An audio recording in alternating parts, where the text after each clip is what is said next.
Want to support the channel? Don't want to spend any money? Hey, follow me on my socials or just even click subscribe. It really helps me out.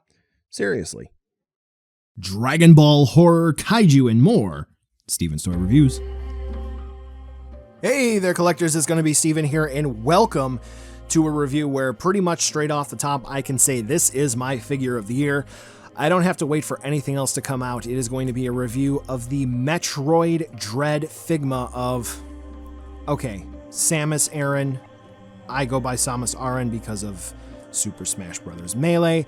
If we go by the Chozo pronunciation in Dread, it is... So, you know what? Let's just call apples to apples to apples, potato, potato, and so forth. We're all Metroid fans, aren't we? Yes. So the Dread suit here of our favorite bounty hunter, and this is my figure of the year. End of discussion. There's only one real issue with her, and that is going to be with the accessories. That's pretty much it. The articulation is amazing. Paint application, only one area could use some improvement. I love her. So add her to your collection. That's the review, but let's make the argument for why. Looks beautiful. And no, I'm not talking about when she's in her Zero suit. So for the Dread suit at its base form, pretty much speaking what we're talking about for Power Suit, we do have a nice metallic blue with the sinewy bits. I guess you might call that the muscly parts.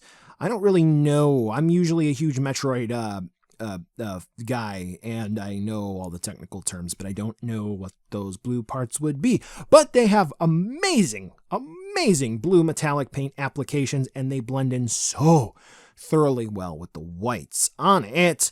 It looks awesome. The reds that sort of blend into a not orange as well are nice and metallic, and the visor is mwah, chef's kiss. The arm cannon is amazing, and actually it does have a few gaps in it which are going to be awesome, and those gaps are not a complaint. That like it's source material, which is great. The green on the Power Suit here is not going to be translucent plastic like the Metroid Prime 3 Figma. It is going to be more so a neon green, but it really does look nice. And it actually has a little bit of a yellow tint to it to reflect a bit of a sparkly effect. And we're going to see that more so on the Morph Ball.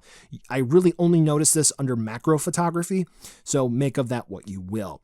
The only real issue with the paint application is just going to be a little bit of the blue bleed over for the different lines outside of the blue sinewy bits, if that's what you want to call it. I think you know what I'm talking about, particularly on the left forearm of our heroine here. So other than that, I mean, the paint issues are negligible. She looks amazing. Honestly, this figure is so great with articulation. If you think that it's not good, I'm going to go ahead and I'm going to put this out there. If you think that it's not good, I don't know what you're doing wrong with your action figures.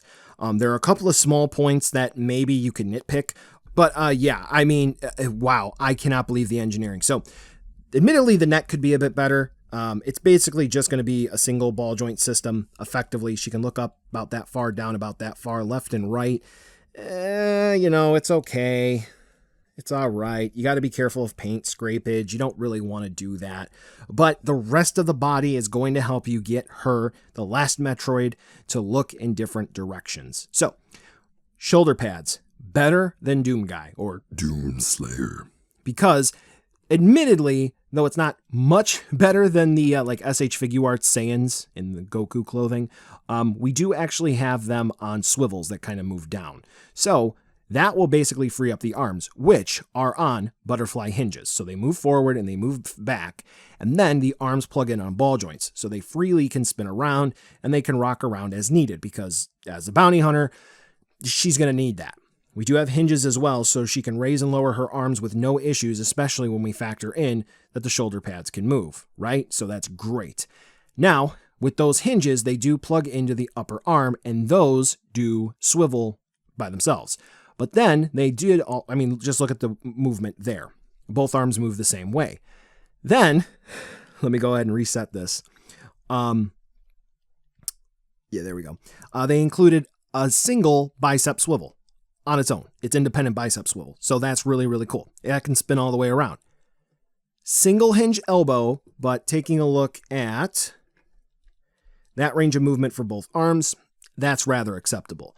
For the arm cannon, that's basically going to be it. There's no articulation there. For the wrists, we are going to have swivels where it plugs into the forearm. We do have a hinge and then a swivel where the hand plugs in. So you are going to have to move those swivels to get that hinge to move in different directions. So just keep that in mind. Now, here's where we get to the fun and games of it, right? Because right now you're probably thinking that the rest of the articulation isn't that great. Well, sometimes it's okay to be wrong.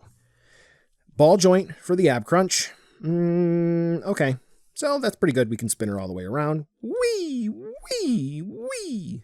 It's actually not that loose. I'm having fun. Look up that far, down that far.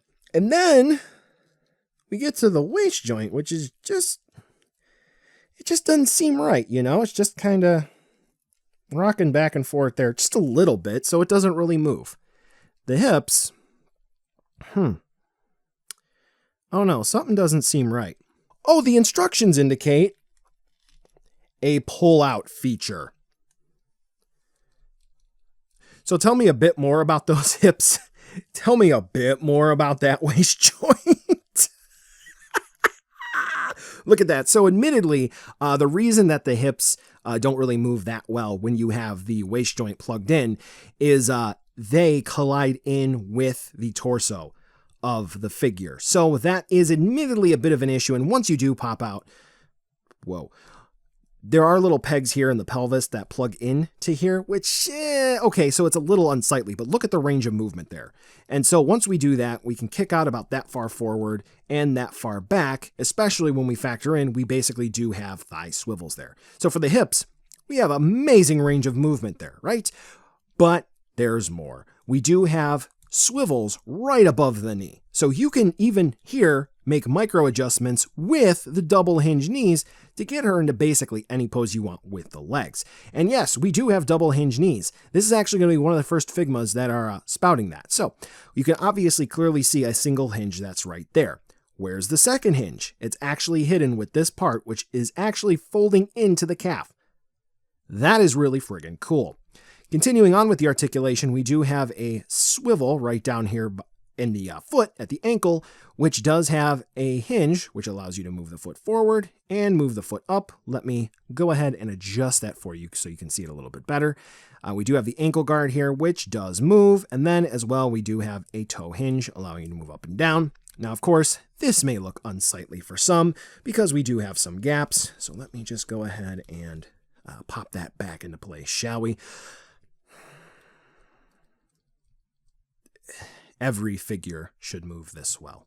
So when you factor in the engineering here, that really does help with the price. So with that being said, now you understand why she's as much as she is. So she doesn't come with any accessories. Oh, she does.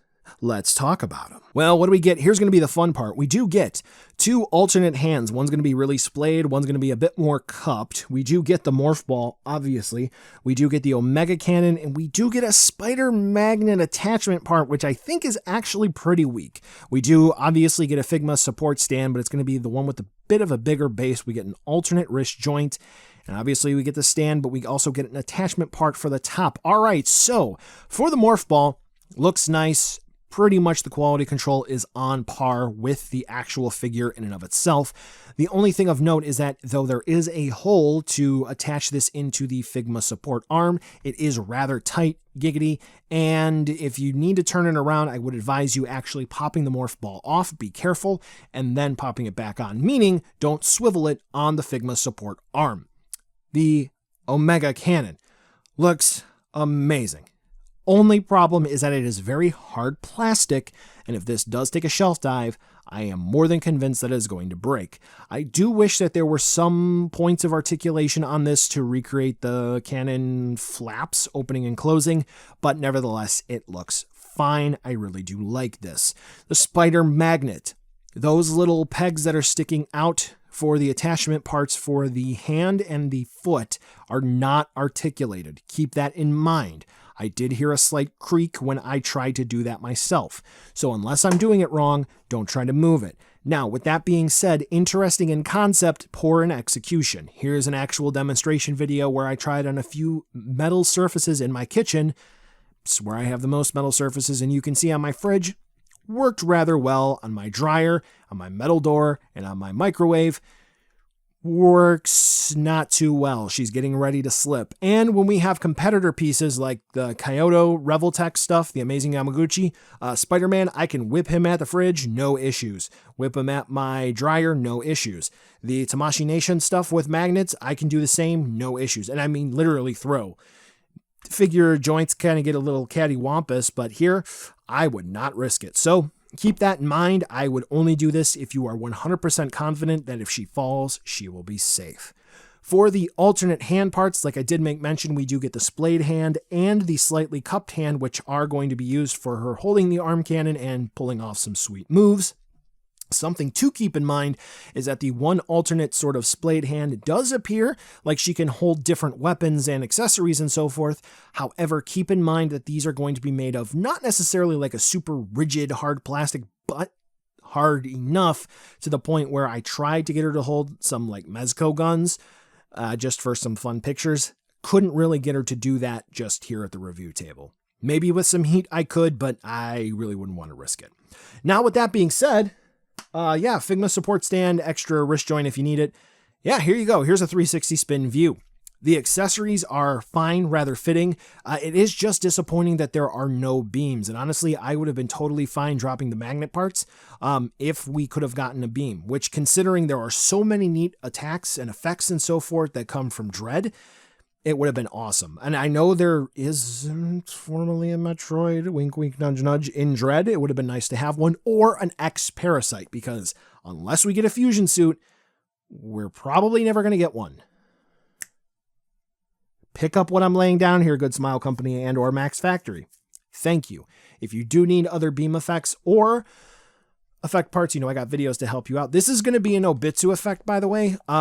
I have seen a few pop up on the aftermarket, but apparently these are out of production and they're not making any more. Good luck. Size comparison so you can see how big she is. She's pretty much going to be as big as the other MN0 suit Figmas. She's just a little bit smaller than the Metroid Prime 3 Varia suit. Yeah. Cool. Okay. All right, so there you go. Buy now. No skip or wait for a deal. Why? First production run, ran out. They did a resale, ran out pretty much. So if you can get an order in, do it rather than later. Why? If you miss this, chances are it will shoot up in price. The original Other M release shot up in price. Zero Suit shot up in price. Metroid Prime 3 release shot up in price. They all got reissued. They all shot up in price. This one is the best of the bunch and is actually one of my top 5 favorite figures. End of discussion. This is going to shoot up in price. US retail is about $120. I got mine for about $90 shipped from Amazon Japan. That being said, we got another video coming up about US distribution prices. Here's the thing. If you get this figure, she's going to be amazing. I'm not going to mention how much I would spend. I would comfortably spend more than US retail, but nevertheless, get her sooner than later.